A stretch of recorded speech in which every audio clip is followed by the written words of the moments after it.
Yesterday we talked about processing in agriculture, and so how the farms are changing and evolving, and so we felt like that this was a discussion that we needed to have to see what we needed to do to maybe make sure that we can get this over the finish line if that's what everybody can agree to and that we need to do.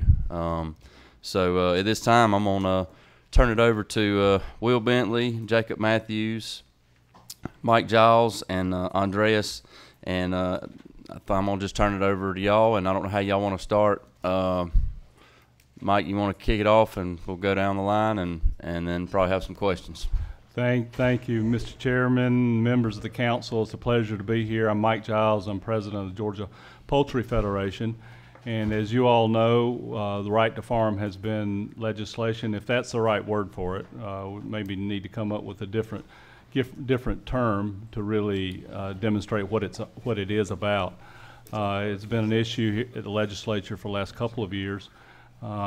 One of the things that we'd like to accomplish this morning is really boil down to what the essence of the issue is.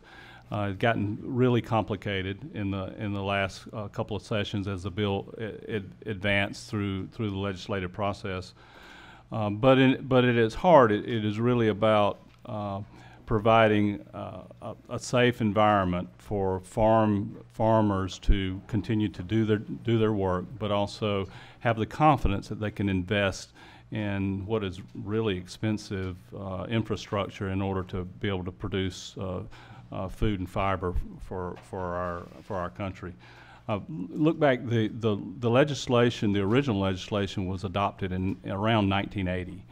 And the main concept at that time was a legal concept called coming to the nuisance. In other words, if a person comes and establishes a home, for example, near the potential nuisance, then they should not be in a position to sue for that nuisance as long as the operation is operating without negligence and legally. And that's a well understood concept. It's been in law for centuries, and this was an attempt to codify that in Georgia law. Well, Georgia and the rest of the country has changed a lot since 1980. If you think back then, there certainly were rural areas where there's not likely other types of residential or other people living. But now, if you look at Georgia, is there a place in the entire state, even in our rural areas, where there's not already this potential conflict between people who have moved to the country to live because they like being the country lifestyle, the rural lifestyle, and those who are there trying to make a living off their land. Just give you one example, and really the most fundamental part of the existing law that we think creates vulnerabilities for farming and agricultural operations. And that is, in order for a farmer to present the defense of right to farm, if they are sued, there has to be what's called in Georgia law a changed condition. And a changed condition could be new people moving into the area, new homes, a change in the magnitude of development or urban sprawl into an agricultural area. But the most important point is, in order for a farmer to have that right to farm defense available to them, there must be a changed condition. So there are many scenarios where it's very debatable whether or not a changed condition might exist. I'll give you an example. Let's say I'm a farmer, and my colleagues here on the panel live in a subdivision that pre-existed the investment in the farm infrastructure. So I could live coexist with my neighbors for decades, and then over time, as people move into the houses that are in that pre-existing subdivision, people who chose to come to an agricultural area those people could bring suit, potentially, theoretically could bring suit, and the judge could determine, and most likely would determine, that there is no changed condition because the houses were there already. And that has happened in other states. Similar, different facts of the case, but similar situation in North Carolina, which really $100 million verdicts in North Carolina, which really caused us and people in Georgia and other parts of the country to evaluate their existing right to farm law to see whether or not there could be improvements. I'll point out one other. So that's the fundamental issue. Is in order to obtain or have right to farm protection available to you, you have to depend on an external situation, and that is there has to be a changed condition. I'll just close with one more point and pass it on to our friends up here. This council is focused on rural issues, and in the urban areas there are also elements to this that I think are very important, and we need to do a better job of explaining this to our urban friends. But urban agriculture, potential future growth for urban agriculture, is already happening, but we know there's a great deal of potential there, and it's already very important in Georgia agriculture. But if you think about establishing a new operation in an urban area, or for that matter anywhere in Georgia now, with the development patterns we've had, there is, especially in an urban area, it's very unlikely that a new operation in an urban area could ever achieve right to farm protection. Because it's unlikely that you're going to have change condition. In other words, the development and urban sprawl and the magnitude of non-farming operations or presence or residences is already there. So in the urban areas, you're likely never, a new operation invests perhaps millions, would likely never get this protection. So very important to rural economies, but also important in the urban areas as well. So I'll close there, and Will, if you want to just pass over to you. You'll make sure you get the microphone close and in front there, so everybody can hear you that's watching. All right. Thank you, Mike, for that explanation. And Chairman and members of the committee, thank you all for letting us be here. I'm Will Bentley with the Georgia Agribusiness Council, and won't go into a lot of other details just because Mike did such a good job of explaining kind of the base problem that we have. But I do want to reiterate that there's no bigger issue to our organization, I think several other organizations here, other priorities than right to farm. We think it's that important to our industry, that important to future investment in our industry, and something that we simply just have to strengthen and pass this session, because it's becoming more and more of an issue around the state. Mike mentioned a little bit about the urban issues. That's not just your community gardens and other things that you see there. That's certainly issues that are happening. We're hearing complaints from people that have even been recruited to put in urban gardens and things in more metro areas, and then as they get there and they start farming those plots and everything, they start having neighbors that are complaining that their people are coming in and out at all hours of the night, loud noises, sounds, things that go along with farming that they didn't know were going to happen in their neighborhood, and now they are. So we're seeing those complaints, and like Mike said, there's just no areas of the state where you can put agriculture where there's not already people there. There's no parts of the state that there's not generally people in that area. Even on some of the largest tracts in South Georgia and North Georgia, there's people there. So we want to reiterate that.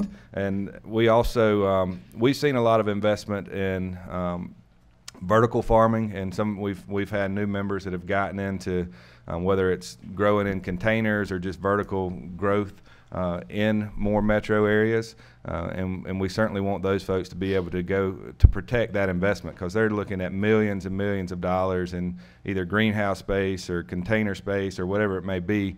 They're investing a lot of money into that, and we want to make sure that they're protected too. And a lot of the negativity about this bill several years ago tried to pit it industrial hog farms versus row crops or different sectors of the industry. This is not simply a livestock or poultry issue. This is row crops, this is urban farming, this is timber, this is any sector of agriculture this will impact. When you think about what goes on, say, on a cotton farm, there are certain things that happen throughout the growing seasons, spraying pesticides, everything along those lines that we do on our farms, and we think nothing of them. The public thinks something bad is going on. You think about the things that we understand in agriculture, we have to think how that looks to somebody that's never grown a crop. Pesticide registrations and everything used to be very science and research based. Now they're becoming more and more emotional, more and more political about which side believes these things are right or wrong. We see that. We work on FIFRA, which is the Federal Registration for Pesticides and Herbicides and other things. We see that every time that registration comes up, that we're no longer just looking at the science. Now we're looking at how people feel about that science or how people feel about that technology. And we're going to see that continue to be a problem in all of agriculture. And we're going to see that as our neighbors move in, it's going to be much more of an emotional case when they look at what's happening on a farm. And that's whether it's livestock or row crop or fruit and vegetable, whatever it is, they're going to have those questions. And we're seeing more of that pop up around the country regarding nuisance lawsuits. But with that, I'll turn it over to Andres and happy to answer any questions once everyone has a chance to talk. Thank you, Will. Good morning, everyone. My name is Andres Villegas. I'm the president and CEO of the Georgia Forestry Association. I want to thank Chairman Watson, Chairman Jaspers, Vice Chairman Corbett, and Chairman Emeritus England for the opportunity to speak to you this morning. Always a pleasure to be with you, so thank you for that. The Georgia Forestry Association, many of you know this already, but we were started in 1907 to be the voice of the forestry community. Today, that represents $36 billion of economic impact on an annual basis to our economy, the second largest part of our state's economy. And about 22 million acres, the primary land use in the state of Georgia. And so that makes us the #1 forestry state in the nation. That's something that we should all be proud of, and that you have a responsibility to continue to create the environment that we can continue being #1 too as well. When I throw out that $36 billion number, about 10 years ago we were only at $18 billion or so. We've grown a lot, and we can continue growing too as well, adding great paying jobs that put people in the middle class and give them opportunity to raise a family. For us, one of the things that we want to do at GFA is grow. That's one of our slogans. And so I'm pleased to introduce Craig Anderson. Craig, if you wouldn't mind standing up in the background. Craig is our new Director of Government Affairs. He's joining us. Many of you know Tom Byer, who's moved on to another opportunity. So Craig is a familiar face that hopefully you'll be able to see at the Capitol moving forward. Well, I appreciate the opportunity to speak to you today about right to farm. Obviously, this is an important issue for us. The Right to Farm bill gives us, in particular, a lot of protection for our large industrial facilities. So think about all the sawmills that are scattered around the state of Georgia. We're #3 in sawmill production in the nation. Think about all the pulp mills that are scattered around Georgia. We have more pulp and paper mills than any other state in the nation, and they played a critical role as our economy has shifted heavily to e-commerce, and just about everybody's getting an Amazon box on their front doorstep at some point this month, as well as making face masks and tissues and all these other things. It's a critical part of our economy, whether that's in the middle of a pandemic and responding to emergency needs that we have, or whether that's making sure that our economy continues moving and evolving into new things. There's other laws and other areas of code that protect things like timber harvesting and prescribed burning. And as Will stated earlier, there's a lot of things that we do that we've been doing for a long time, but those mills when they were built, oftentimes were in the middle of nowhere. And today, the great example is in Valdosta with the Langdale mills. The city's grown up around them. Look at our mills in Savannah, our mills in Brunswick, and other areas. The neighborhoods have come to us. And more importantly, with 10 million Georgians, where 8 million of them basically live in urban areas, that disconnect with what happens in our rural economies, what's happening on farms, what's happening in mills that employ tens of thousands of people, happens every single day. And so there can be misconceptions about the things we do and whether or not they're safe or whether or not they're okay that are only going to increase over time. So the right to farm statutes for us are absolutely critical to our operations and to the longevity of multi-billion-dollar assets that are in this state moving into the future. We're very fortunate, though, that the current Georgia law is much stronger than many other states around the southeast or around the nation. We have really well-defined definitions for agriculture and forestry operations. We also, if you're going to take action, it's limited typically to negligent operators, people who are outside of the bounds of the law. We also have done a great job of defining change conditions and also urban sprawl. And then ultimately, we also protect those operators who are doing what we want them to do. Those big mills that invest in new technology, that expand, that double their capacity. In the southeastern United States, there's been a huge investment in sawmills over the past 5 years. Georgia has gotten about a third of all of that investment across 16 southern states, doubling the capacity of most of our sawmills. That's a big deal, especially when we saw what was happening with lumber prices earlier this year, right? Everybody wanted a 2x4, it seems like, right? But our state's ability to respond to that was front and center. At the same time, those types of expansions are protected by our current right to farm statute. So we have a strong law. Now, does that mean it's as strong as it can be? No. I think there's great opportunities for us to be able to expand on those. One is, and you'll see this in your one pager that we've given you here, the opportunity to and this was included in the original bill that was introduced a couple years ago, but really foreclose on nuisance suits 1 year after operations start for facilities. That's one of those opportunities where we have to really kind of protect what we have and ensure that new entrants into the space, whether they be urban or rural, have that opportunity to have additional coverage. I guess the last thing for us is that our door is absolutely always open. You can reach out to me. You can reach out to Craig. We also have Brittany Hull here with PCA back in the back of the room too as well. One of our large pulp mills located out of Valdosta, Georgia. These issues are critical to us. Maintaining the protections we have and not going backwards is that do no harm is something I think we all appreciate when we're at the Capitol. You on your side and us on our side. But more importantly, finding a way to perfect what we have too as well and looking at these opportunities. So we look forward to working with you on these issues and our colleagues as well. Thank you. Mr. Chairman, members of the council, my name is Jake Matthews. I'm with Georgia Farm Bureau's Public Policy Department. Appreciate the opportunity to be here with you all this morning. They've already done a great job of kind of laying out the issue. I don't want to reiterate too much of what they've already said, but Georgia Farm Bureau represents agriculture in Georgia as a whole. I mean, everything, like our president and y'all's former colleague likes to say, everything from apples to zucchinis. So we cover it all. This issue, right to farm, is the #1 priority for us. We just got back from our convention down in Jekyll Island, and just talking with folks down there, it's very clear to see that this is what's on their mind. This is the #1 issue. Just want to highlight a couple of things that they did mention, but it's very important for us, and like I said, they've already covered it very well. This issue is very important for existing farms, but it's also extremely important for new farmers.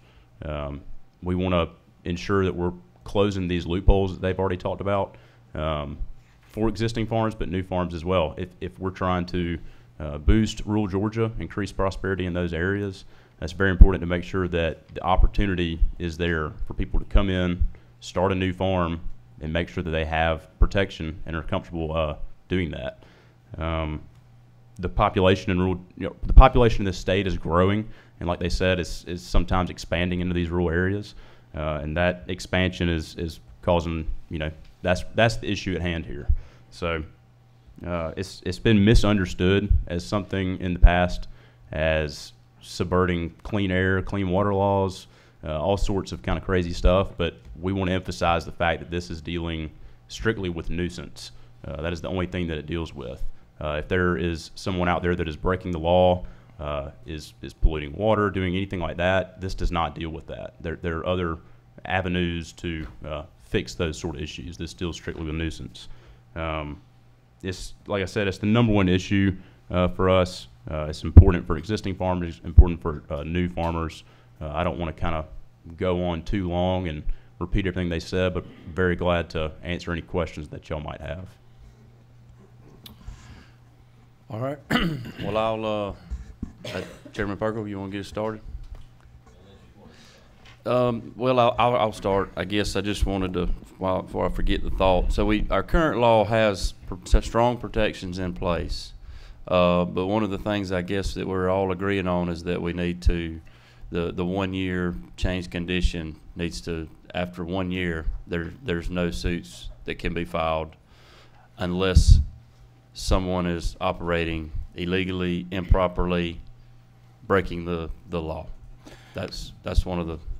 We share that. We share that perspective from the Forestry Association. Mike, you look like you want to say something. And that's essentially true, but the law doesn't prevent a suit from being filed, either currently or as ideally as it would be proposed. It just provides an opportunity for the defendant to present this as a defense if sued. So, and Mr. Chairman, I want to add too that our law is what we think is fairly strong, but also other states have very, very similar laws, because a lot of the laws were passed in the 80s that were very similar, and they've had cases that the judges have ruled in a very narrow technical way to say that people have, maybe not these specific people, but people in general had been in that area, so therefore the condition did not change just because it wasn't these people that lived here before. People had generally been in that area, and I think if you look at Georgia, people have generally been in all areas of our state. So we do think that the law was written with a understanding and a thought, and even clearly stated in the intro to the bill, saying that it's the desire of the legislature to protect agriculture. We think that a judge could rule in that very narrow and technical way against what we have, because it's similar to what's been done in other states. Okay.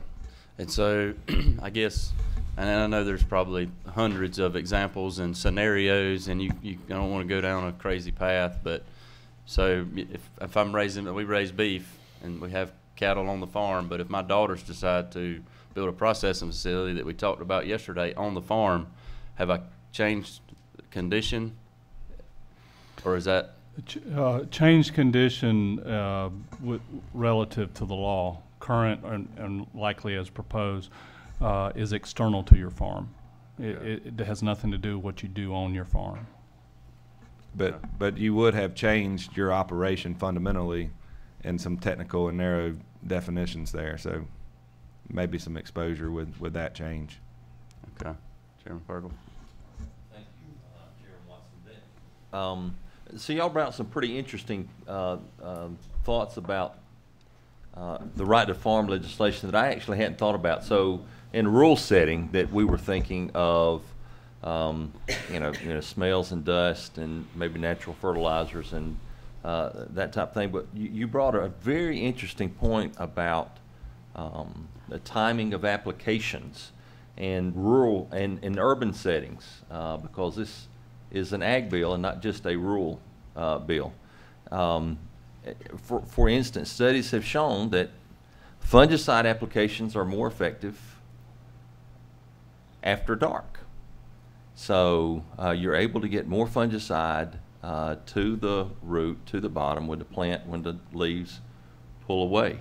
And so some fungicide applications, lights and dust and such, would be after dark. Similarly, harvest does not necessarily stop at dark. When you have a front coming through, when you have the crop ready, it's not an 8 to 5 deal. It is much more intensive with relation to the calendar and to the clock, that when it's time, and it's time sensitive, and you get it out. And I can understand some of the, if you think it's an 8 to 5 and this is only when we harvest, I can imagine in a more urban setting that there would be a learning curve to what goes on after dark in a farming enterprise. So that was a good point. Thank you. Chairman Taylor. I guess it's a question or a statement of something that happened down in my district, and we're seeing family farms be separated, parcels are sold off, family members get it, and we had one in particular, the family had split up the property, and one of the non-residents, most of them built houses on their little 10, 20 acres. Somebody came in and wanted to put up chicken houses next to what was homes. They might have been on 10 acres. And the now former county commissioners gave them the permits, and they were able to put up numerous chicken houses. How is that? That is a change of condition because they're not using the land for farming. They did do it, and it's fine. We've got chicken houses, but the people around there were quite upset about it because it changed the atmosphere around there. Does that apply? Would this law apply to it? In that scenario, the building of the chicken houses would not be a change condition.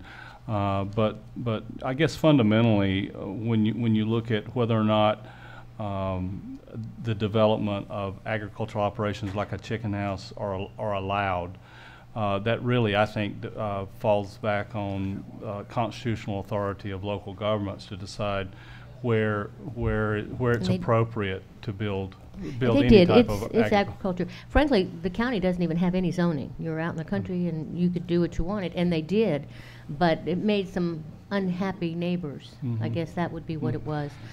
But it was also economically good for the community. So it was, again, I think we're seeing more of that. And I guess my real point was seeing some of the farms broken up. So they're not being used in the way that they had been. Thank you. Thank you.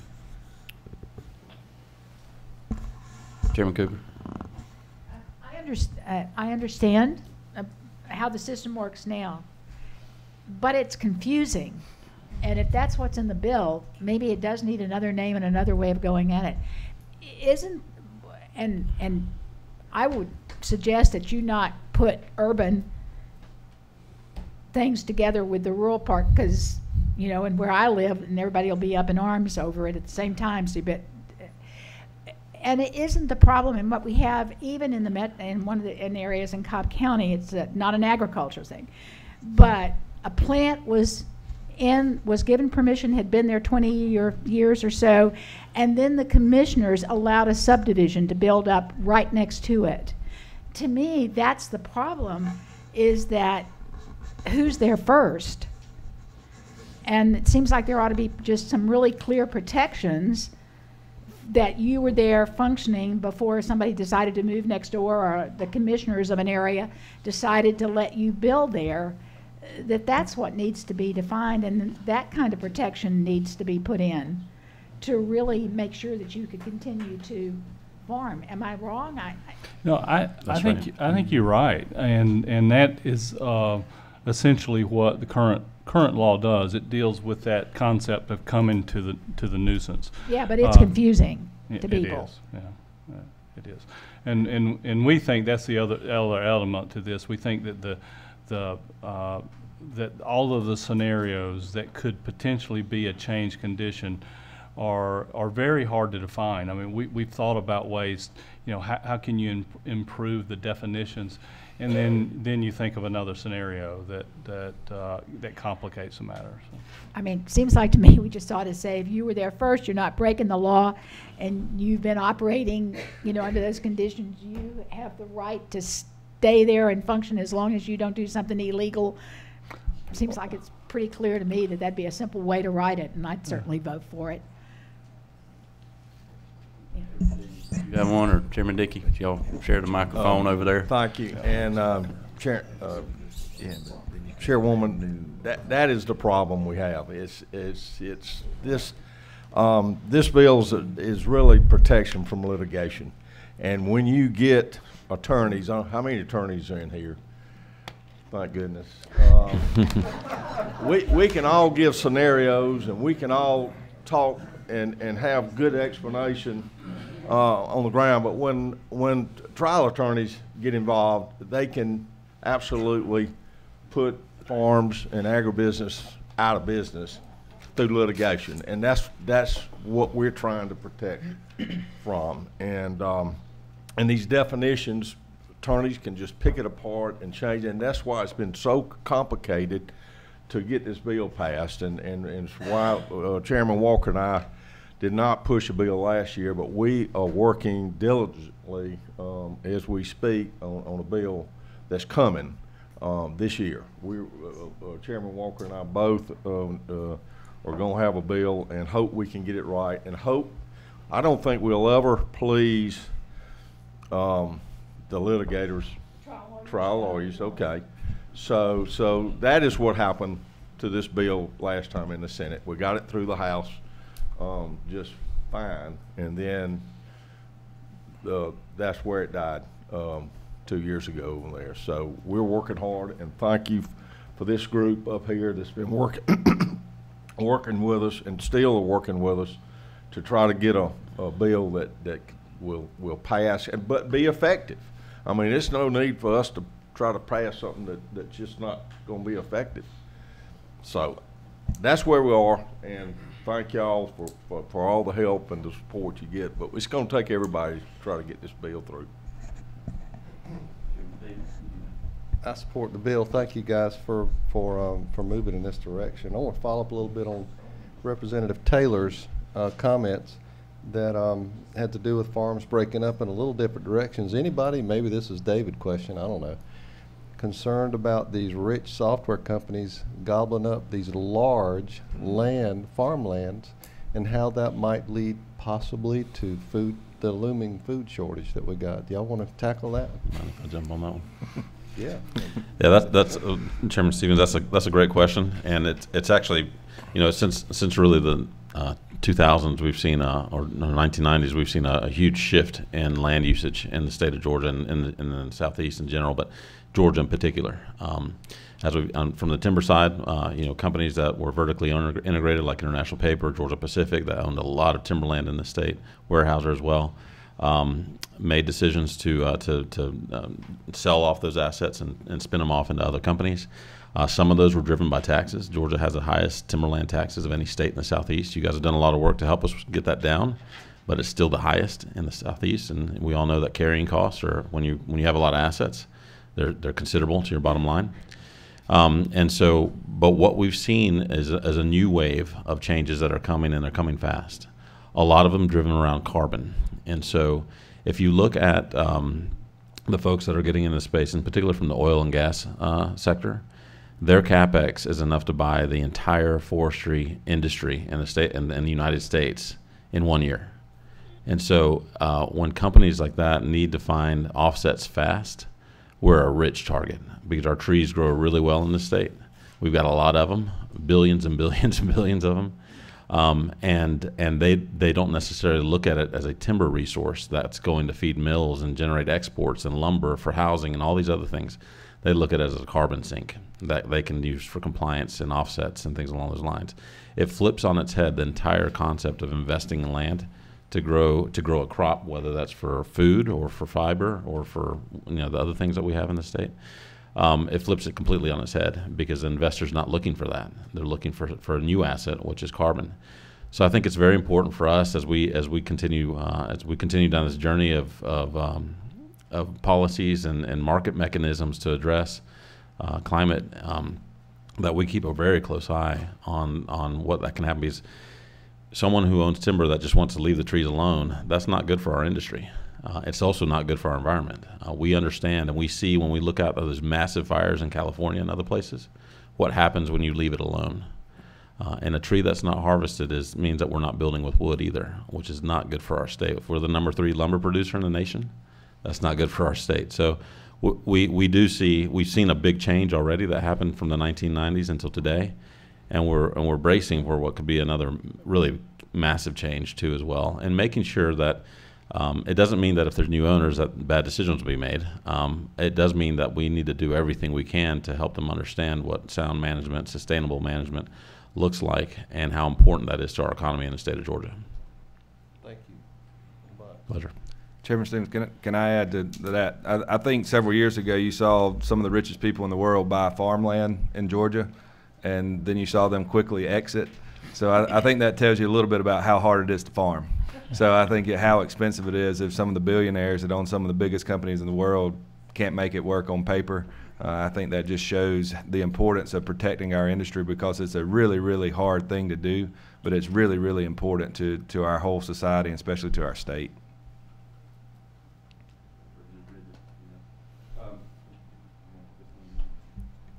Anyway, back to what you was talking about with them buying for the carbon credit, I guess is basically what Yes, they're sir. doing. Who determines the carbon value on property? Do we have any say-so in that? Right now, it's a market. So primarily in the voluntary markets in California, it's more of a regulated market, but it's still kind of a market-oriented action. The value of carbon credits has ranged from a quarter to $200, $300, $400, $500. So they're not having to buy like per acre. They're not getting so much carbon credit. No, sir. It all depends on how much you grow. So if you have a lot of trees and they grow fast and they're genetically improved and all these other things, and they're on good soil, you're going to grow more carbon essentially. But if you look at Morgan Stanley and some of the projections of what carbon can be worth right now, they're projecting anywhere from $250 to $5,000 per ton. Okay. And so if we're very much on the lower end of that right now, and most of the big companies that are in our sector, in the forestry sector, are waiting. A great example is in New Zealand, where they have a mandatory regulated market, kind of like California. In 1 year, prices have gone up about 150%. And so if you're sitting on all that carbon, you're saying, well, why would I sell it cheap now if I know that, a year or 2 or 3 or 4 from now it'll be worth, a lot more. So it's all market generated. Thank Thank you, Mr. Chairman. I think, committee, it's just important to have a real example every now and then. In Northwest Georgia, if you're in the Senate committee a couple years ago, had a farmer come in talking about a poultry farmer in Northwest Georgia who's being extorted by an attorney up there who is bringing a nuisance lawsuit,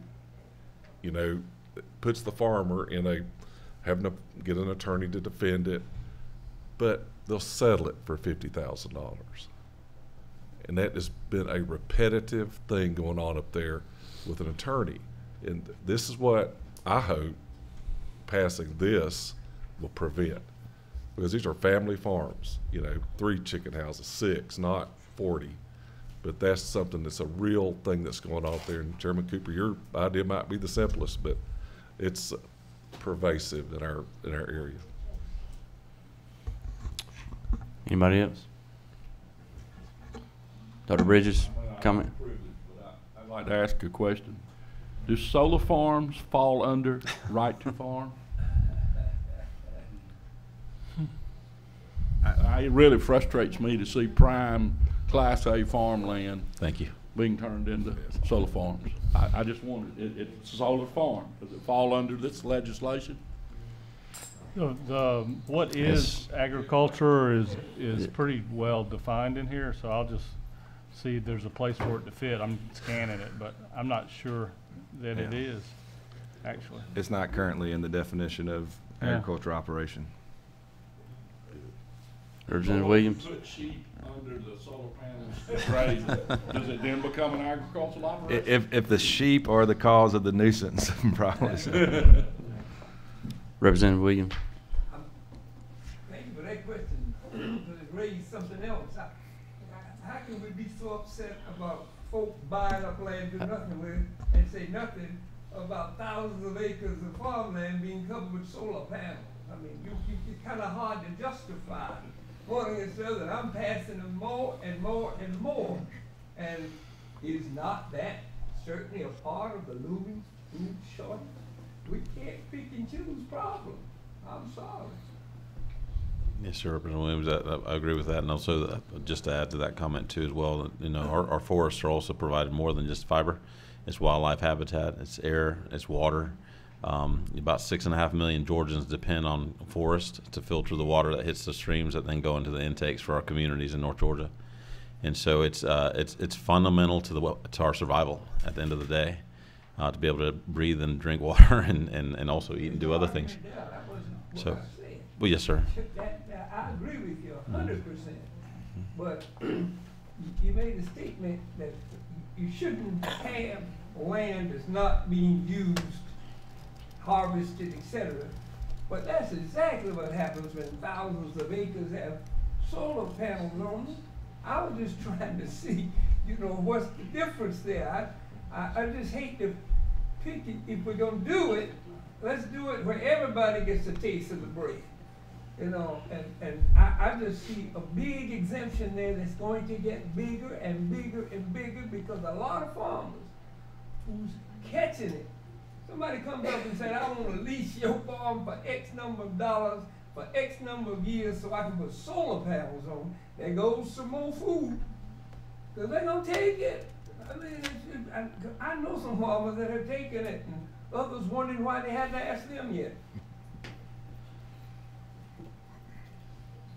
All right. Anybody else?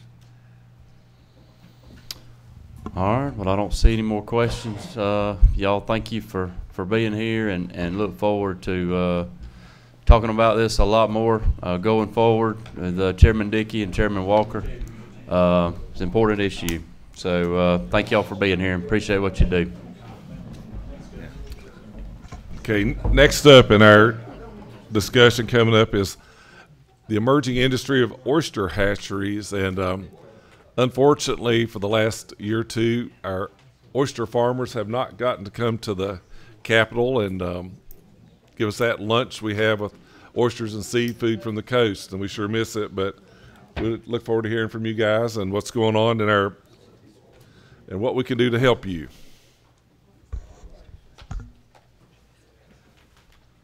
If you want any more apple pies, see where Blake is right there in the corner. There is a box full, and so help yourself right back there.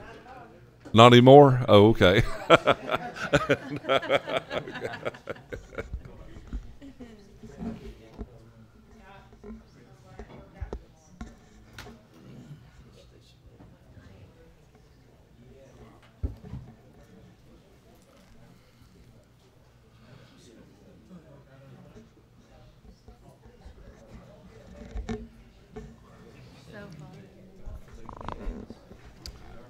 Guys, you got the floor. All right. Thank you, Chairman and members of the council. My name's Tom Bliss. I'm with the University of Georgia Marine Extension and Georgia Sea Grant. And I'm going to talk to you today about the work we've been doing with oysters here along with the state. And, you know, just kind of put together a brief PowerPoint to talk to you about what we're excited about, not only how we grow oysters briefly, but also the potential economic impact that we think can come from it. And so with that, let's see. So,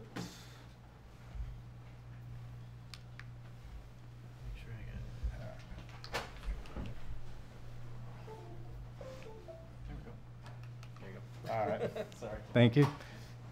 And so with that, just real quickly, I just wanted to put up this slide showing what our seafood landings value are.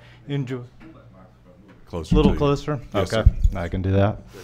All right, and this is just from 2019, and you'll see that on the value that, you know, shrimp and blue crab are definitely our largest landings, but you'll notice number 3 is clams, and that is our number 1 aquaculture species. But if you look towards the bottom of the very top, you'll notice that oysters are down near the bottom, and that is something that we're very excited with the legislation that was passed in 2019 that we can see a turnaround on and stuff like that. So we're very excited at that potential.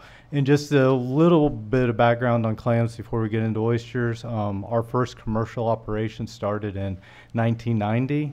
And clam landings that year, you could see, were just about $23,000. In 2019, they were up to 1.8 million. So we've seen tremendous growth in that sector of aquaculture, and we think oysters have the potential to do the same, if not be a little bit larger, actually. So we're very excited at the opportunity to see that grow.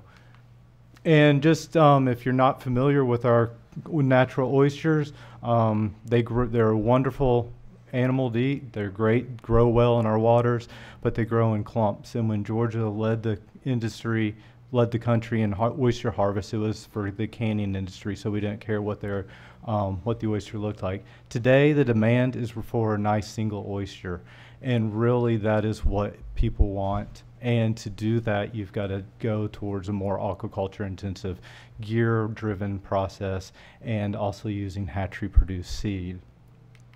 And so we were fortunate to get a grant from our friends at the Department of Natural Resources in 2014 to actually establish a hatchery at our lab on Skidaway Island, with the goal of actually getting oyster seed in the state at the time to start doing research and doing some work with the individuals that had leases to get their input on how they wanted to proceed with oyster aquaculture, because there was a lot of interest in developing that industry here. They were seeing what was going on in our adjacent states, and they wanted to be part of that. And so there was a lot of interest in it, but at the time, Georgia could not import oyster seed due to the current rules at the time. So this gave us the ability to produce seeds so we could start doing research. And that really helped facilitate, get things moving along. And then we've gotten continued support through legislation in our budget to keep the hatchery open. And this year we were able to provide about 1.6 million oyster seed or spat to growers to get out on leases this year. So we have oysters in the water, and so it's exciting to see it start taking root here. And once that seed leaves our hatchery, it can go out onto two types of leases, either an intertidal lease or a floating lease, which is the whole new type of lease that was established in the legislation. And the bottom leases, we can grow a very good crop, but it is more labor intensive and takes about 1.5 years to get a marketable size oyster, and we don't have as good a survival. When we get to the water column leases, there you can float that oyster, you get a lot more growth, better survival, and so that is really what the industry is looking to go to. And as you look around the nation, you see that most of the other states are going more towards the floating, and then they'll have a mix of other styles in there as well. But what we're excited about is through our research, we've been able to help develop some oyster budgets so that individuals wanting to get into this industry, they can start looking ahead and planning, because this is all new to Georgia. So we're trying to educate those individuals that are getting leases or interested in leases and how to plan for this and what they can expect. But the exciting part from this is our coastal economist was then able to take the work from our research and looking at other states and start projecting what the potential economic impact would be to the state of Georgia. And so by looking at the number of acres under production for oysters, he could estimate what our landings value would be and the potential number of jobs that would be created. So you can see with 50 acres under production, they estimate about 35 jobs created and landings of about $3 million. And then as you grow up, that just adds up. So it seems to be about 35 to 40 jobs for every 50 acres under production. And so that is something that is can be tweaked on until we get farms in the water and start really seeing what happens. But that does give some idea of what the possibilities are here for the state of Georgia. And then, along those lines, we were very interested in what was going on in other states adjacent to us.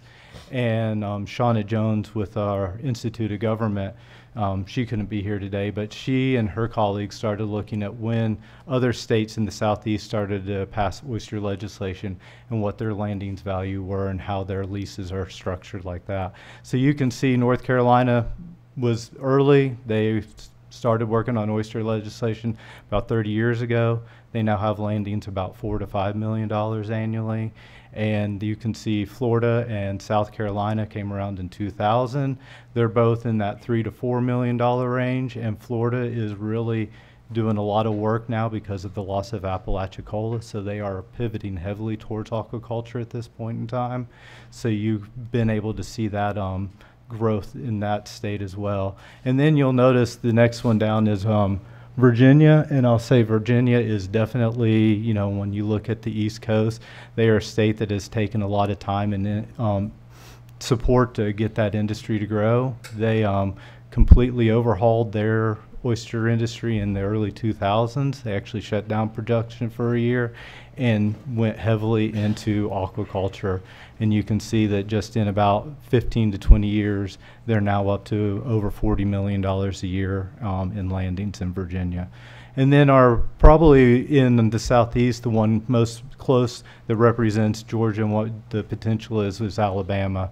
Alabama started farming in 2013, and you can see that now they have landings of about $1 million a year between that 2017-19. So a really good growth there, and we think that Georgia can easily meet that and hopefully surpass that one as well.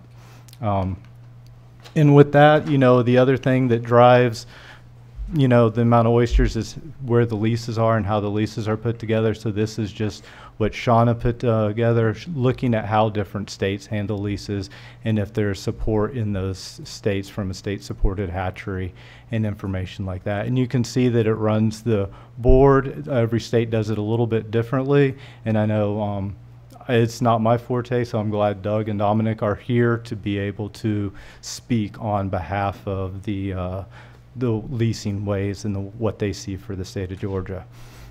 And then, yeah, with that, a lot of times when we get comments and questions at our office, specifically from people wanting to get into the industry and grow, a lot of it does go around seed access. Obviously, if you don't have oyster seed, you don't have oysters to put in the water. So having a good number of hatcheries is very important. Currently in Georgia, we still are the only we are the only shellfish hatchery in the state of Georgia, and South Carolina has one very small private hatchery. So, we would love to see investment in hatcheries to be able to facilitate this industry. We are able, through the university, to provide seed commercially at this time, but that is not our long-term goal. Our goal is to help facilitate and help be a catalyst for the industry, but in time pull back and focus solely on research. A lot of other questions that come in are summer harvest. When will summer harvest be approved? And we're currently have some funding from Sea Grant to do some testing on that, and been working with DNR to get an experimental site set up so we can get that out this year to start running those samples. And then a lot of other things come in are really from people if they're interested in hatcheries, what are the economics behind it. So we have some information, but we also have a coastal economist that we can direct them to, which is good. We get a lot of concern about leases, where they are, when they'll come available. Those questions we give to our DNR, pass them to them to answer. And really where our focus is really moving now is that public perception. As we start building this industry, what are people's thoughts and minds of oyster aquaculture? It's not something that they're used to seeing down here. So Shauna Jones and her group are starting to do some surveys, and then that will help us lead into doing some outreach and education to really try and get out to those coastal communities and let them know what's coming. So that's really where our focus will be, as in addition to the growing of oysters, what we want to focus on in the coming future. And then just to briefly mention, in addition to oysters, what are our focuses as a lab for research purposes? As hatcheries come along board, we want to be able to provide really good quality brood stocks. So that means working on genetics and improved lines of oysters, very similar to what's done in ag. So we're just starting work on that at the lab, but we're also interested in expanding other species such as our native blood arc, and then also working with our southern clam species to, diversify the industry a little bit more. And then as another stream of revenue for potential hatcheries as they move in is to also work with communities when they get into restoration. So we currently have some money from the Department of Natural Resources to look at some spat-on shell application as it comes to oyster restoration, and that can also go into living shoreline use and stuff like that to help make our coastlines more resilient to the changes that we're starting to see. And then our rib mussel is one of those as well. So that is a real brief overview, and I don't want to take up all the time, so I'll end it there and just say thank you, and then look forward to questions. You want Kimball to go next? You want to go next, Brian? Yeah, sure. All right. Can y'all hear me?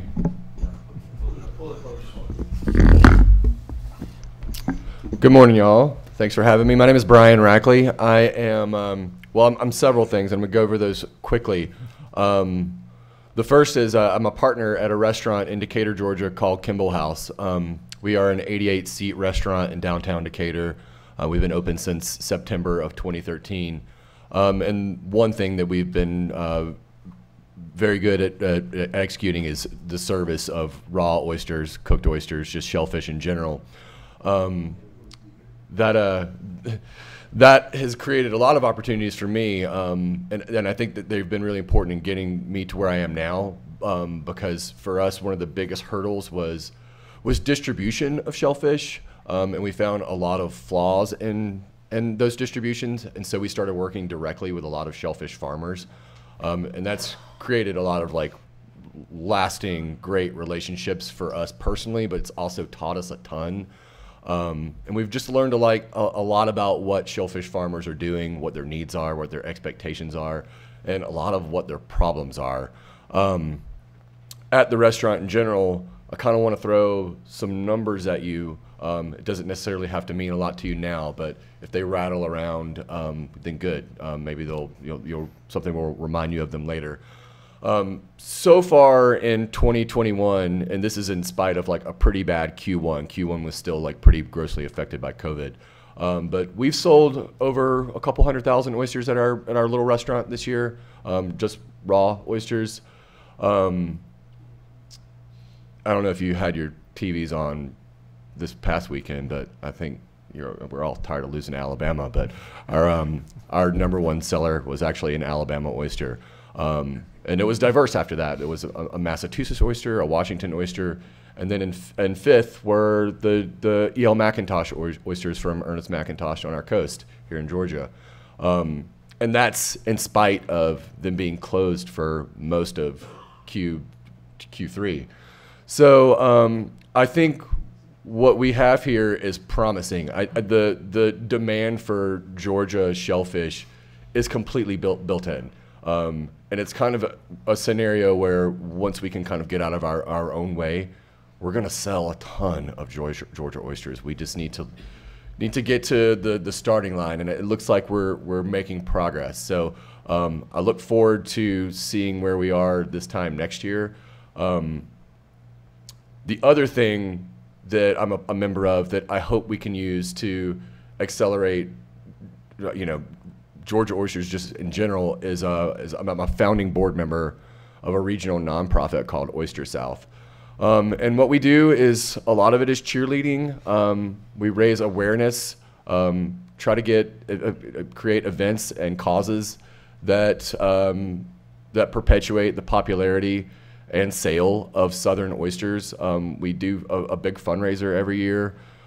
We've had several programs that have come out of those fundraisers that have positively benefited aquaculture in the South, and it's been one of those scenarios where it's created a lot of opportunities for us to learn through farmers, because this is it's not necessarily a growers association, but the primary member in this organization are growers. But it's a network, it's a community, but it also incorporates restaurateurs, writers, just enthusiasts in general, and it brings in a lot of people that we kind of need to continue to, we need to share the information like a growers association would, but we also need people to go back to their respective communities and talk about how great these oysters are, tell their friends and families about how good southern cultured oysters are, so people will continue to buy them, and we can continue to educate people on the safety aspects of them, how it is a 12-month-a-year business, and it has to be, because, I can't live only getting paid 7 months a year, and I don't know that you can either. But so something we all kind of want to continue to consider when we talk about Georgia oysters and Georgia oyster legislation as we move forward. The third thing that I've kind of become as a result of these relationships and just my own personal desires is an actual shellfish farmer. I have, me and my business partners have 3 acres in Spring Creek, Florida. And Georgia wasn't on the table at the time. So it wasn't like we had to choose between Georgia and Florida. It's a place that I'm very passionate about. I have an emotional attachment to this area. And I haven't really given a ton of thought to where we're at with Georgia oysters. And I've had people ask, and I'm like, I'm not real sure. I think we're just kind of hung up. It'll happen when it happens. If anything, at this point in time in my life, the one thing I've learned at least a little bit better is some patience.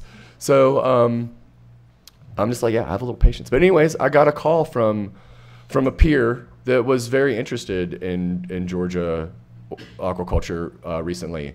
I'm also was kind of involved with the steering committee to try to think about some ways to make Georgia aquaculture successful. So I did dive in, and I started looking at the legislation that we have here in Georgia, and some of the things that we've had to go through in Florida, and trying to think about what the pros and cons are to each. And there's there's a couple of components about our legislation in Georgia that I think are excellent. You know, there's the fact that people are responsible for their own mess. I think is great, because you know, you kind of inherit a mess once a lease turns over in Florida. There's not any actual penalty for you leaving your cruddy gear in the water. So I'm a big fan of some of those components like that. But when I was looking at this stuff with a friend, I came across some things that I thought, you know, could be problems for the industry as it tries to grow. And I know that Tom just mentioned the summer harvest, and the summer harvest is something that you probably need to address as soon as possible. It's just, you know, there's some folks that have diversity in their portfolio so they can switch gears and do something else. But if you're talking about attracting new leaseholders and new business owners, if they don't have something to fall back on during the summer months, there's just no income. And I'm not really sure how to rectify that. I mean, it's kind of like the old minor league baseball player that has to go get a job washing cars in the summer. So, you know, I think that in terms of how we want to sell Georgia aquaculture in general, we have to make it as attractive as possible.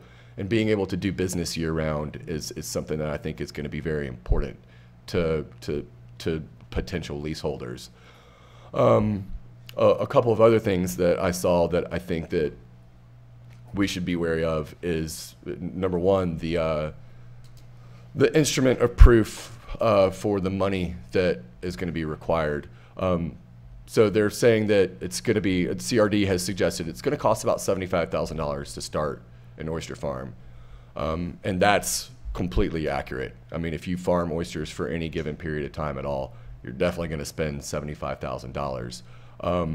But the burden of proof for that is maybe not as important as being able to actually start the process. Having proof of $70,000 at once, I know a lot of people that it would alienate. They wouldn't be able to do it. And there's a couple of things that I think can happen as a result of that are very positive. Number one, we're going into a brand new industry here in Georgia. The learning curve is going to be tricky, and people are they're gonna change their minds about their gear. They're going to change their minds about how they want to farm in general. So going all in at once is probably something that I would discourage. People are going to lose oysters, and that's just the simple fact of the matter when they're trying to learn their waters. They're trying to learn their substrate. They're going to be dealing with outside factors that they don't yet know. So starting small is honestly the best place to start. I had a quick call yesterday with Bill Walton from Auburn, who is kind of the southern founder of aquaculture in our region, and a lot of the really successful farms out of Alabama came off of the water park that he was using in Portersville Bay, Alabama. And I was like, Bill, how many oysters did you start people with when you were training them how to farm? And he was like, 20,000, and that was just so they could feel some heat. So 20,000 oysters was enough to make first-year farmers feel the panic of, oh my gosh, I'm having a hard time keeping up with this. So asking people to bring that amount of money to the table or even prove that they have it, I would discourage. I know from my point of view, I'm in a place of privilege where I have a business that I could leverage to get a loan to get into oyster farming, but I didn't have the money. I couldn't show you that I had it sitting around. And that kind of leads to the other topic that I know has been a little bit hot for some of the folks who are interested in Georgia aquaculture, and that's the lottery, because you know it does kind of make, you've got a lot of chicken and egg scenarios happening with the lottery, and if you're not a person who is, again, that select group that has cash to just take right into the business, you need to borrow money. You kind of have to show somebody a plan, and if your plan doesn't include a sure thing, I find that it creates a pretty significant hurdle into finding finances that you need to get into the business at all. I know that if somebody was wanting to borrow money from me to start an oyster farm, I would kind of want to know, like, do you have a lease? So I think that the difficulties from that can be solved, but it's just one of those things that I think makes signing on to the oyster industry here slightly less attractive. One other thing that I would like to bring up from my end, because this is something I've experienced and the farmers that we work with have experienced as well, is there's the fee attached to cage permitting. So in Georgia, the law is going to require you to have your cages permitted in groups of 25 and pay $1 per cage. I don't think the dollar is going to be the deal breaker here. The dollar is what it is, and I don't think it's going to offend anybody that much. But what I have seen is that oysters grow fast, and they grow faster than people who are new farmers are going to expect, and stuff simply gets away from you. You could show up one day and you're like, holy hell, I have a ton of work to do. I have to do it now. I don't have the gear on hand. I need to make a purchase, and I need to make it now. So I understand CRD probably is using that dollar per cage to come up with their own budget, and I think that they can get that dollar. But it might just be a scenario where we can look at what if we were taking the dollar on the tags instead of the bags, because someone ultimately is going to have to process those oysters before they're sold, and someone's going to have to put a tag on them. And I think you can find the money another way without having to make people scramble for gear. I know that for us personally in our marina, a guy that I work with who's probably the smartest guy I've ever met, I'm just like, how often are you having to run to the store to buy stuff? There's an oyster company down the road in Panacea called Outlaw Oyster Company, and Danita there sells gear, but she doesn't keep regular office hours. And I'm like, how do you even keep up with this? He's like, oh, I have a key. So he just goes in and takes gear whenever he needs it and writes it on a dry erase board. And that's what I'm getting at, is that's how critical time can be. When you need gear, you need it then, and you can't wait on permits. Additionally, with gear, people are going to they're going to change their minds about what gear they're using. So I know that when we're talking about Georgia aquaculture, a lot of it's based on cages. Cages are very difficult to work with. So one thing that I think we should be mindful of when we're talking about the lottery and the money is the people that we're alienating. And you know, if I'm looking just generally at two types of people who are, and this is very, very unspecific, well, two types of people that you might run into that are going to want to farm oysters. One of them is the retired lawyer, and one of them is the 30-year-old guy who has a kid at home. One guy is going to have less access to money, and one guy is going to have more access to time and management, and probably have skin in the game that means I have to turn this into a successful business.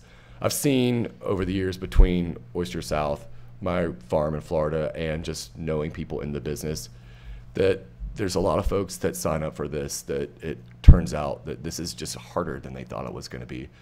So having flexibility with gear and having diversity with our leaseholders is going to be super important to this industry in general.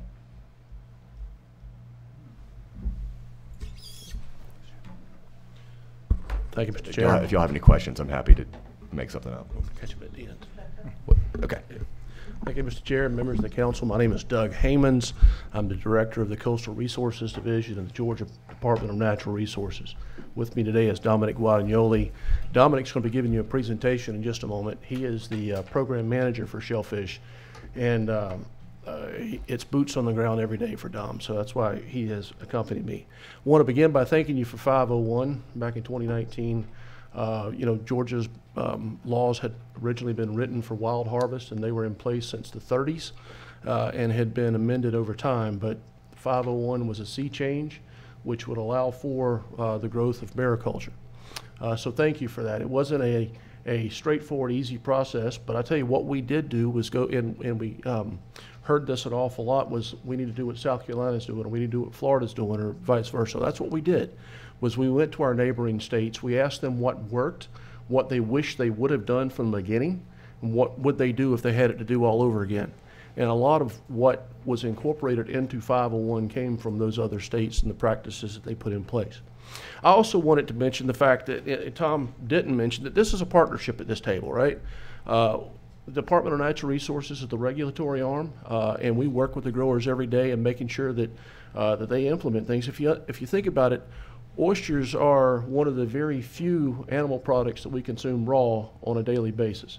And the public health concern over consuming raw oysters is high. And so we need to make sure that when we implement this industry that we do it in a careful, deliberative process to protect public health. Tom at the University of Georgia is the innovator, right? He's working with the farmers on the gear. He's working with them on a variety of topics. And individually, we couldn't do this apart from each other. So it is a partnership, and I appreciate Tom coming up. And then, you know, we have Brian, who's the ultimately, not the end consumer, but he's that middleman who's getting it to the end consumer. And so we all have a very vested interest, although we come at it from slightly different angles. And we could spend the rest of the day debating some of the things that Brian has brought up, and we can talk about a couple of them in this presentation. But I wanted to make sure that you understood that from a state regulatory standpoint, we're trying to keep the consumer safe while building a successful industry. Part of the issue with having the instrument of proof of funds to get in is to make that person who is applying for the lottery as successful as possible. We want them to know that when they get in that lottery, and if they're successful in winning one of the leases, that they've got the wherewithal to put it in play. And the process is there for them to go step by step, starting small and growing. That's the whole process, is to grow into a successful industry. I had a couple of notes I wanted to make sure. Oh, and the other thing, in addition to public health, is the public trust, right? This isn't privately owned farmlands where you heard the previous panel discussing. This is your waters. This is my waters. This is my kids' waters, right? And so whenever we segregate off parts of those waters to an individual to use, we need to make sure that it's done in a fair and equitable way. And so the rules and the rules of the DNR and the legislation that you guys put together for us help protect that. You know, the reason we did a lottery was so that the highest bidder from out of state didn't come in and suck up. That you guys are the Rural Development Council. You know your constituents, right? We were able to issue 3 leases this past summer in McIntosh County, and that runs the gamut from the Highliner, as he's called in this state, who won one of the leases, to Mr. E.L. McIntosh, who Brian mentioned they serve his oysters, right? So we're working with the spectrum out there of the oyster harvesters and trying to make it as level as we can for everybody. And I will say just right now a quick word about the cage fees, right?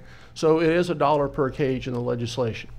But in the time that we have implemented the law to the time that we have put the first leases on the ground, things change. We were looking at initial cages of about 1,000 cages per lease. And that's quickly jumped to 14,400 cages per lease as the technology has changed. We don't expect to charge anybody $14,400 a year for cages. And so what the department has chosen to do is not to enforce cage fees this first year. And we will be coming back to you, not this year, but we will be coming back to you in the very near future to fix that. Instead, we went from $50 per acre on the lease to $150 per acre on the lease. The cost is still about the same, roughly $1,000, which we consider that resource rent. You're using a public trust resource for your private profit, and we feel like that's resource rent. But as this industry grows, as we develop, as you'll see what Dominic's talking about in just a second, there's going to be a few other things that we know we need to tweak. And so we want to come back to you, again, not in 2022, but perhaps 3 or 4, with a lot of different things that we want to tweak as one package to the shellfish plant. And yeah, so enough on that. I'll leave that there and turn it over to Dominic to let him tell you where we are in the last 2 years since the legislation's been in place and what's coming up this next year. Don. Thank you, Doug. And for sake of time, I've got quite a few slides. I'm going to run through them. You've already gotten a pretty good foundation of the program. But I'm going to hit on some of the things that what we do and what entails a shellfish program from a regulatory perspective. So in general, if a state chooses to have shellfish in commerce, interstate shellfish in commerce, they have to participate in what's called the NSSP. It's the National Shellfish Sanitation Program. That program hinges on a document called the Model Ordinance. And that Model Ordinance is a document that is essentially it's the prescription, it's the Bible that we all use as regulators in the industry. The Model Ordinance is about 500, almost 550 pages long. It has guidance documents. It has quite a bit of the options in terms of how you would like to regulate your industry in your state. But it is fairly prescriptive. And of course, today I don't have the time to give you examples of what I'm describing. But keep that in mind as we go through. And I'm giving you sort of that, maybe not so much farmer perspective, but what is it going to take to be able to regulate this farmer in this state? And Doug already touched on the other priority. Our program, as all shellfish programs in other states, the priority is public health. It's really not agriculture. Agriculture is the secondary component. And that may or may not be what you think about when you think about shellfish program. So bear with me and I'll try to explain a few things to you. And let me double back and just a few things that I'll touch on in terms of what we do at Coastal Resources Division. Classification of water bodies and what's involved with classification. Growing area waters must be classified before those waters can be farmed. Also, lease management and permitting. In many states, that's in a different agency. We also do that at Coastal Resources Division. So that's another hat that we wear within our division. Harvester education and permitting, another requirement of the NSSP. So we're educating not only the leaseholder, but all of their employees. And we are audited annually in terms of whether or not we have done that in compliance and in conformance with the Model Ordinance. And then lastly, I mentioned recreational management. So we, not part of this commercial industry, but we also at Coastal Resources Division manage recreational areas for folks that desire to do this recreationally. So, you know, if you care to harvest your own oysters, there are also these areas that you can do so within our approved growing areas. Doug mentioned partnership as regulators. So we work hand in hand through the Model Ordinance. Our division is considered an authority. Our sister division, the Georgia Department of Agriculture, is an authority. And so if you think of shellfish and when that animal gets harvested out in the water, and then when it ends up in Brian's store or restaurant, if you would think of our division handles that animal in a regulatory capacity from when it's harvested to when it hits the dock. Our sister division picks that up at the dock and then carries that regulatory responsibility all the way to the consumer. So we work hand in hand, because if there's a broken link in that chain, we are going to know about it. And we're going to know about it, unfortunately, through an illness, or even sadder if it's a fatality. And so those issues and those challenges in the program, we deal with day in and day out. And so the goal is, how do we keep from getting there? And so these are, those Department of Agriculture is our sister partner. Law Enforcement Division is also an audited agency within the program. They are audited to ensure that they have enough surveillance within the growing area. So if you don't have adequate surveillance, then FDA will not allow us to have an industry. So folks may or may not have considered that, but that is also another factor. And then lastly, the Army Corps of Engineers. Those are our federal permitting partners in this process. I mentioned laboratory. We monitor 82 stations every month. And these are stations that give us data month after month so that we can look at water quality. And then also sanitary surveys, which gives us the ability to keep these areas in conformance with the model ordinance. I mentioned lease management and permitting, harvester and education and outreach. And again, we do this as the leaseholders acquire leases, change leases, or have different scenarios. We are there to ensure that they are educated as it's prescribed. And now a little bit about where we've come since the new legislation in 2019. So I'm not going to go through. Tom gave us a little bit of the history of the program and where we've come from. And so of significance, I wanted just to give a couple of growth patterns in terms and growth points that we've had over the last 2 years. And of course, not to mention, and hopefully optimistically, we've rounded the corner, but COVID had a significant impact on not only us, but our ability to try and grow and take this new program into the pilot, out of pilot and into implementation. And so 2020, we surprisingly were able to offer 5 opportunities. And so we had 5 intertitle leases that were offered in at the end of 2020. Doug mentioned that we have opened our first 3 subtitle leases, and those were issued in McIntosh County. We are currently ready to offer 3 additional subtitle leases in Chatham County. And so that makes 6 subtitle floating farm opportunities in less than 2 years. And so in terms of perspective, and I know, you know, we're, if not last, close to being last in the union to participate in this industry. So, but there's a lot of good things about coming in last because we've learned a lot. We've learned a tremendous amount from our neighbors. Wanted to make a quick point. So I work hand in hand with my colleagues in other states. South Carolina's had this industry, this new industry, since 2014. And so they are currently at roughly 10 leases after this period of time.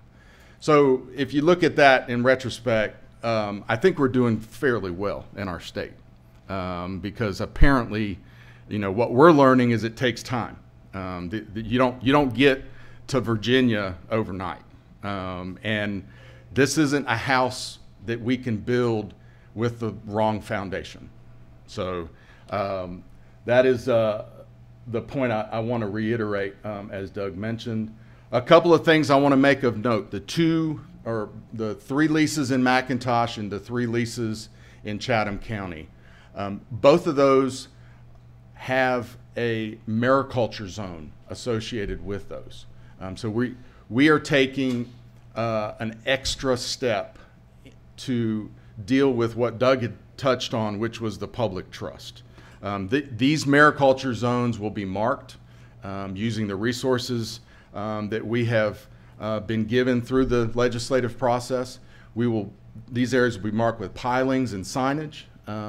We hope that those steps that we're taking now, which are significant deviations from what other states are dealing with, will help us with the growth of this industry and with a good public perception, which is extremely important. Wanted just to touch very briefly on some of the new things that will be coming. We've recently, still in the beta phase, but we are very close to putting out a dashboard which will give interested prospective growers an idea of what's available, which is extremely important in growing this industry.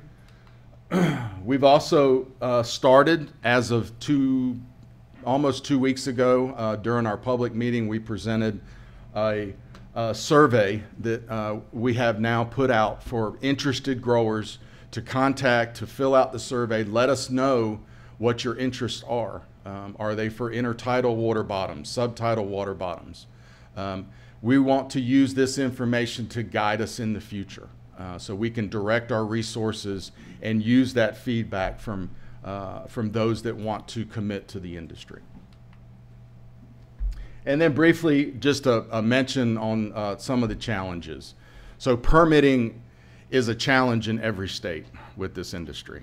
There are different degrees of time that it takes to get gear permitted. Doug mentioned public trust. These areas are in the public waters of the state. And so we have to ensure that our due diligence and then the due diligence that the federal agencies are ensuring that these areas, when they are permitted correctly. I mentioned the survey, and then lastly, wanted to mention that we are working with Tom and his staff to develop platforms, educational platforms here in the spring, to begin to host prospective growers and begin to educate them and introduce them to all of these agencies in a classroom field setting, which will hopefully give them a better understanding of what they're committing to, as leases become available. Thank you. Thank you all. I just have a couple questions, because we're running short on time in a minute. But the cost to start a hatchery, I think that's one thing that I'm just curious about, that I know y'all replicated. You'll have one, Thomas. So what would it cost an individual that wanted to put a hatchery in? Well, I'll say, as far as the biggest expense really is property, because you're going to have access to good water quality. And so for us, where we were, we inherited, the lab was built in the 70s, 80s with access on state lands to the Skidaway River. So we had that built in. So I'll say one of the biggest hindrances to hatcheries is just finding property that has access to water, good water quality. We've been approached by the city of St. Mary's and a few others that have had, they're very interested in developing some public-private partnerships. Unfortunately, a few of those sites, just in the water that they had access to wasn't sufficient for a hatchery. So I'll say that's probably going to be the biggest expense. Once you have the property and the infrastructure, I've seen hatcheries, and Dominic can speak to this as well, I've seen them cost millions of dollars to build, and I've seen them cost $100,000 or a couple $100,000 to build. So you can run the gamut on what you want to do there, but I'd say it's really just having access to good water quality. And just also, can we use seed from other states? Where are we at with that now, where you're not doing that? So I'll pick up. So part of the legislation had basically established CRD as the authority to be able to authorize and certify both in-state and out-of-state hatcheries, and then we followed up with rules to specifically how that was going to be done. So we are actually currently have in our policies and rules the ability to certify an out-of-state hatchery that does desire to ship oyster seed into our state. So, and we have used the best management practices and a lot of the policies that exist in the Southeast region to ensure that all of those BMPs are being met. So it's not just a state issue, it's a regional issue. Okay. Dominic, I would just like to add to that, because I know for us and with Florida farms, seed is a huge problem. So I know in Georgia it seems like the requirements for the annual planting requirements are low, and I think that's part of the state legislation that I think is going to be very beneficial in terms of them learning how to farm. In Florida, with an acre and a half, they require you to plant 105,000 seed a year to keep your lease, and it's created a lot of really lousy practices. It causes people to end up just buying seed and throwing it away because it's too much for them to take care of, and it's perpetuating the seed shortage issue. So I think that that's something that we should totally embrace here in Georgia, is that we are not requiring people to overexert themselves in terms of seed requirements. Right. So the key there is balance. We're at 50,000 an acre. 50,000 is a good place to learn, because it's gonna it's just, right. The curve is tricky. Correct. So, yeah. Correct. Mr. Al. Let me say that, thank you, Doug, and everybody down there, and the commissioner. Had it not been for lotteries, probably wouldn't have been anybody from Georgia would have gotten a lease. The deep pocket boys, which is good for some folk, but bad for Georgia. And for the first time, and hate to inform you all, but the Chatham Day have not had Georgia oysters ever. Those oysters came out of Apalachicola until they've crashed, because we have the best tasting oysters in the world, but the ugliest. So restaurants don't want the thorny oysters. You don't get them on the half shell. When I was 10 years old, I picked my first oyster. The 3 people that got the leases, unlikely they could have competed, at least 2 of them, could have competed in anything but the lottery.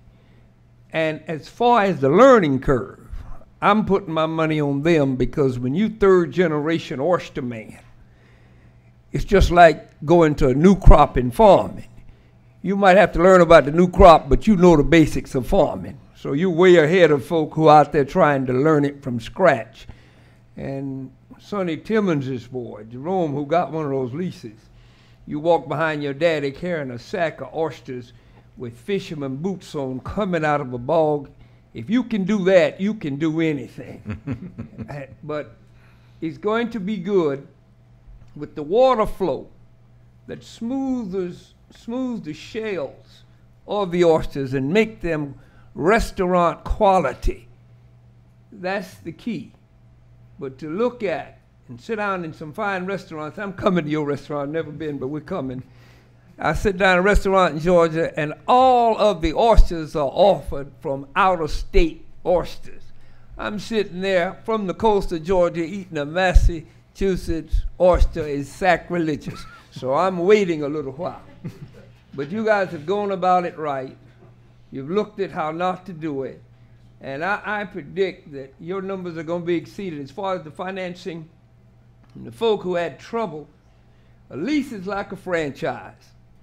Now, you don't want to plant a new crop of cotton and walk into a Citibank on 5th Avenue who ain't never had no closer to cotton than a pair of trousers.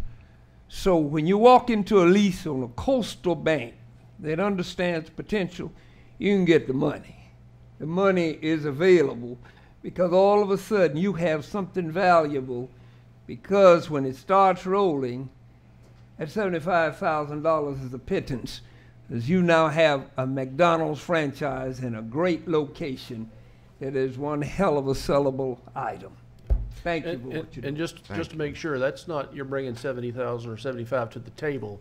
It's that you have the ability to when it's time to go to work. That's all it is, the ability to get it. Chairman Watson. Thank you, Mr. Chairman. Doug, you mentioned that y'all weren't going to be enforcing the cage fees or whatever, and that was part of the legislation. What's the reason for not coming forward with any changes that we need to make to the legislation? Because that's kind of what we do. If there's an issue, then let us fix it. Chairman Corbett here handled some hemp legislation a couple years ago, and we've seen it, I think, 2 or 3 more times since then, and we've been making it better and better every year. And I guess that's my question, is if there's some things that we need to do, why not go ahead and bring them forward where we can make those changes? Well, we can certainly do that, but our thought was, let's get cages in the water.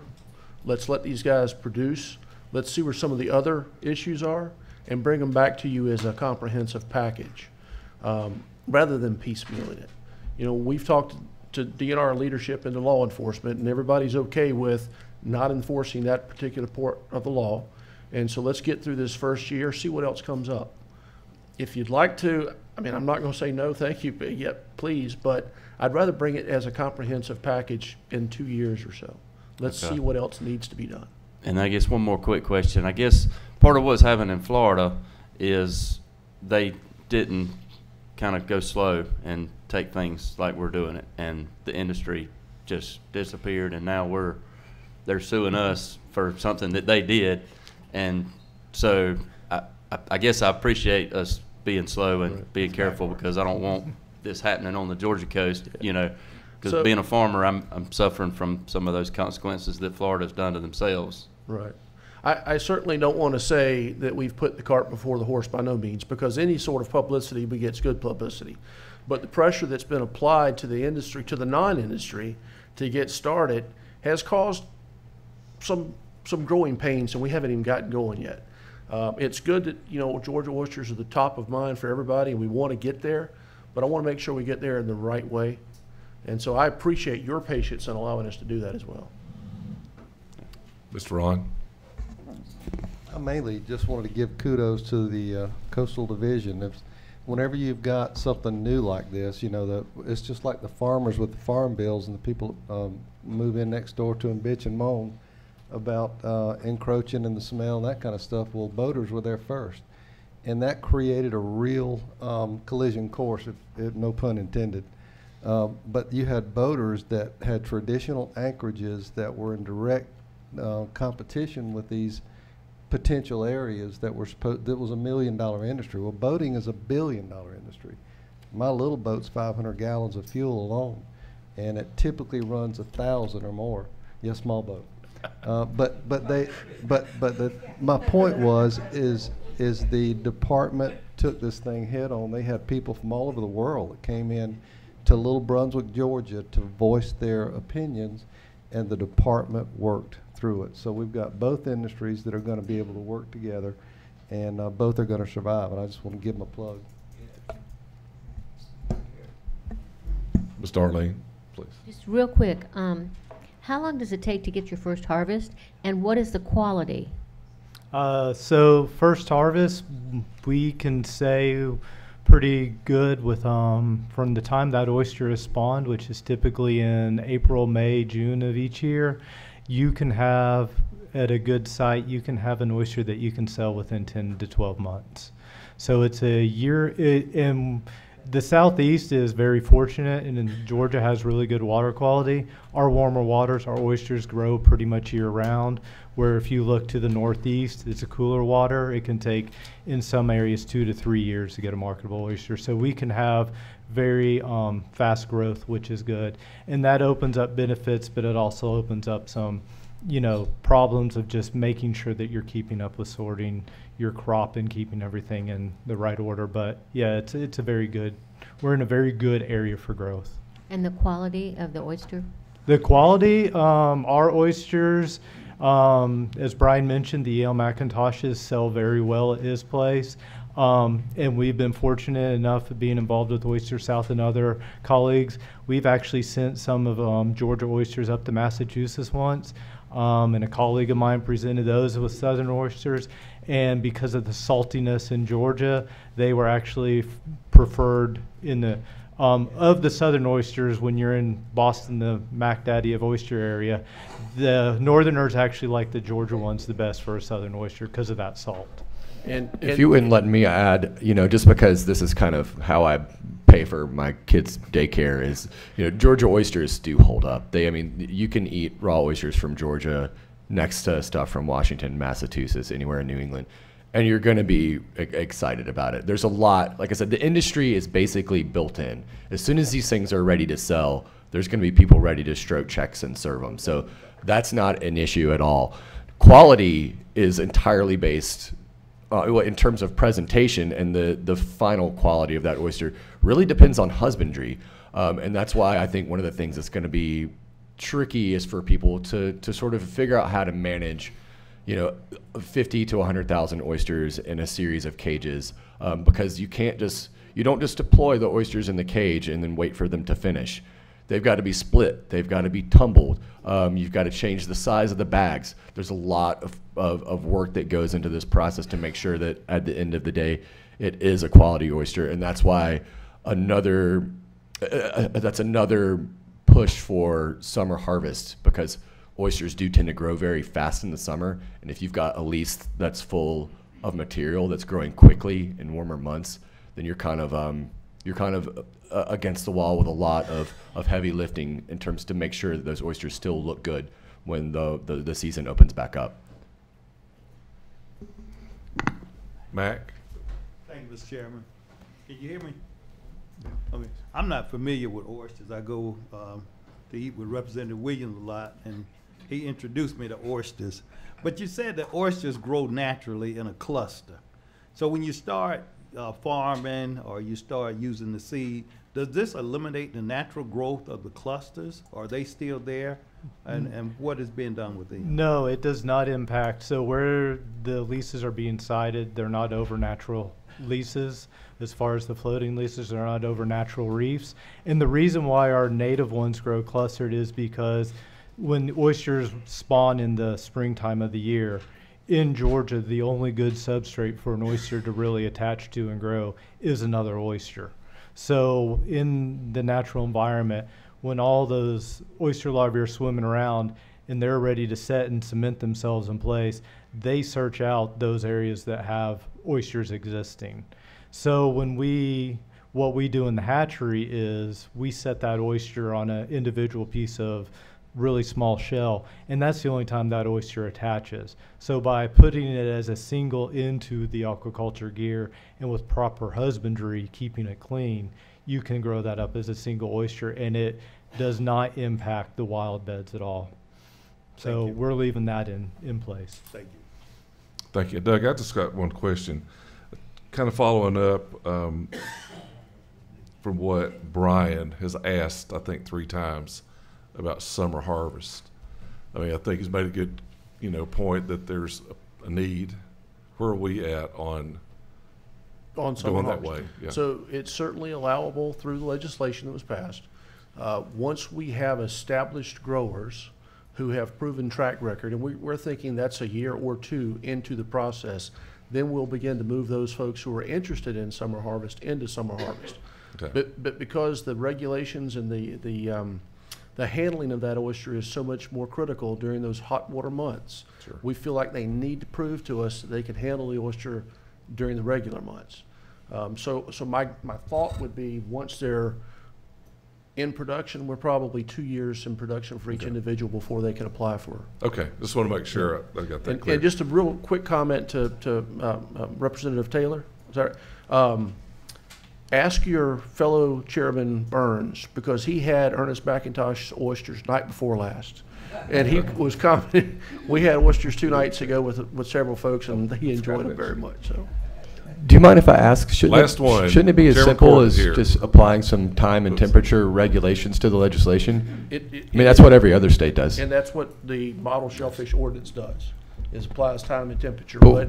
But we believe that it needs to be also experience involved in that in order.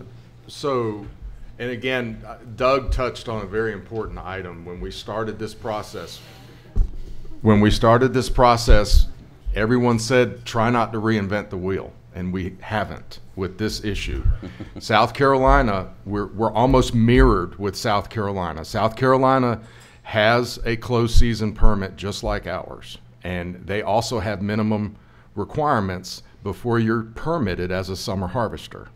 And so you got to go through the minor leagues before you hit the major leagues.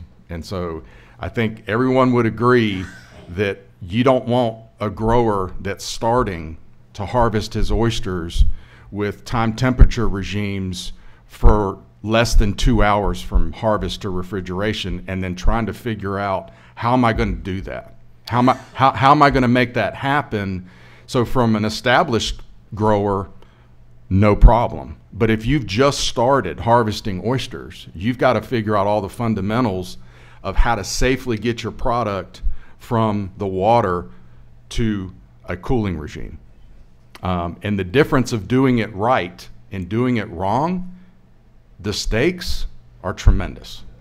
Two illnesses constitutes an outbreak. If I'm hit with an outbreak in my growing area, I have to shut down the outbreak and do an investigation. Those days that industry's closed, they lose money every day. So the goal is prevention. It's not let's wait till we get there. It's let's do everything we can to keep us from getting there. And then if it happens, it happens. But we've done everything that we can to educate and to prepare our growers to serve oysters during high-risk months. Chairman Corbett. Yeah, real quick, not a question, just a comment. I want to send kudos out to our colleague, Representative Jesse Petrie. He carried this bill to the yeoman's work. He fought in committee. It's like Reverend Al Williams said that, he fought tooth and nail. These guys with deep pockets, they want to come in and buy up all the leases to make sure that the average Georgian could be able to participate. And just want to thank Jesse for that work. Lastly, Ms. Bentley. Yes, thank you, Mr. Chairman. I'll be very brief. I'm just curious to know about the workforce. I'm always hearing about a labor shortage across the state and other industries. Are you all experiencing that as well? I can honestly say that I know one of our largest clamors is having workforce issues right now. And I would say I would also venture that a lot of the people that have traditional intertidal leases are also having trouble attracting people to do the wild harvest that is very common. So it is something that our industry is seeing, and I wish I had the answer for it, but that's outside my area of expertise, but it is something that we do, that we have seen. And a small step to combat that, McIntosh Academy, the high school in McIntosh County, along with the Coastal Pines Technical School, have developed a commercial fishing program. We're actually, through some federal grants, helping support that program. And it's because there's a labor shortage across all commercial fishing. It's hard work. And so anyway, they're trying to train kids who have that latitude to go towards commercial fishing. So that's a program that's just getting off the ground the last 2 years. Nobody went looking for a job in the industry. You were born into it, and that's how you did. That's some of the hardest work in the world when you start harvesting oysters and shrimping, and that's tough work. Folk don't come out of school and say, they used to say, yeah, I'm gonna get on my daddy's boat. Now they say, I ain't never going back on the water no more. Well, thank you. We appreciate the discussion. We need to keep moving here real quick, but thank you. Yeah, we look forward to y'all guys putting together some recommendations so we can keep this thing moving. Yes, and we sure enjoy being part of it. We're going to take a break. Thank you. Till 10. We've got some live stream issues. As Justin shakes his head, so we'll be back then. There are also pies up there in the front by Blake, if you'd like one from yesterday.